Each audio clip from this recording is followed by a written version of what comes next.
டேஸ்டியான மிளகு குழம்பு எப்படி செய்யலான்னு பார்க்கலாம். ஸ்க்ரீனில் தெரிகிற அளவுப்படி எல்லா பொருளையும் எடுத்துகிட்டு 1 ஸ்பூன் மட்டும் எண்ணெய் சேர்த்துட்டு எல்லாத்தையுமே வறுத்துக்கலாம். இந்த அளவுக்கு அரிசி எல்லாமே பொரிஞ்சு மிளகு வெடிக்கணும். அந்த அளவுக்கு மட்டும் வறுத்ததுக்கப்புறமா அதை ஒரு மிக்ஸி ஜாரில் மாற்றிட்டு நல்லா பவுடர் பண்ணிவிட்டு தண்ணி சேர்த்து இந்த அளவுக்கு பேஸ்ட்டாக அரைச்சி வச்சுக்கோங்க. இப்போ அதே பேனில் நல்லெண்ணெய் சேர்த்துட்டு கடுகு வெடித்ததுக்கப்புறமா தாளிப்பு வடகம் இருக்குல்ல, அது சேர்த்துக்கலாம். அப்படி அது இல்லைன்னாலும் ஸ்கிப் பண்ணிடுங்க.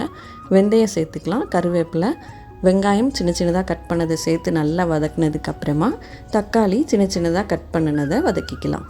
இப்போ தேவையான அளவு உப்பு, மஞ்சள் பொடி, நம்ம அரைச்சி வச்சுருந்த விழுது, அரைச்ச விழுது சேர்த்துட்டு இன்னும் ஒரு 2 நிமிஷத்துக்கு எண்ணெயிலேயே நல்லா வதக்கினதுக்கப்புறமா புளி கரைச்சி வச்சுருந்த தண்ணியை சேர்த்துட்டு தேவைப்பட்டால் இன்னும் தண்ணி அடுப்பு நல்லா லோ ஃப்ளேமில் வச்சு நல்லா கொதிக்க விட்டு இறக்குனீங்கன்னா டேஸ்டியான மிளகு குழம்பு ரெடி.